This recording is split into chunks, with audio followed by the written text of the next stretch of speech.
L'info sur Al24 News, bienvenue. Le mouvement de résistance palestinien Hamas a annoncé vendredi avoir transmis sa réponse au médiateur concernant le plan du président américain Donald Trump. Le Hamas a indiqué avoir mené de larges consultations pour sortir avec une position responsable afin de mettre un terme aux agressions sionistes contre la bande de Gaza. Le secrétaire général de l'ONU, Antonio Guterres, a salué la déclaration publiée par le mouvement de résistance palestinien à propos du plan de paix proposé par le président américain Trump.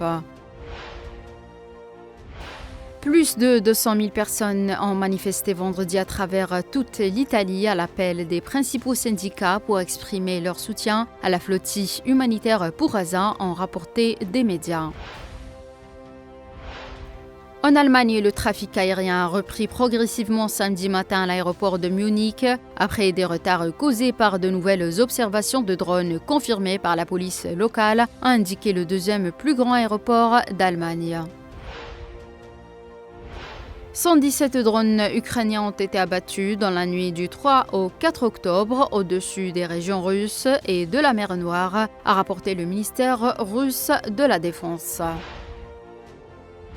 Les États-Unis resteront en situation de paralysie budgétaire au moins jusqu'à la semaine prochaine, après l'échec vendredi d'un vote au Sénat sur une quatrième proposition de budget présentée par les républicains de Donald Trump. En raison du blocage au Congrès, les États-Unis sont depuis mercredi en situation de shutdown. Le Parti libéral-démocrate au pouvoir au Japon a choisi ce samedi Sanae Takaichi comme nouvel chef pour succéder à Shigeru Ishiba, ouvrant ainsi la voie pour qu'elle devienne la première femme à diriger le gouvernement dans l'histoire du pays. Le vote au Parlement pour élire un nouveau Premier ministre devrait avoir lieu à la mi-octobre.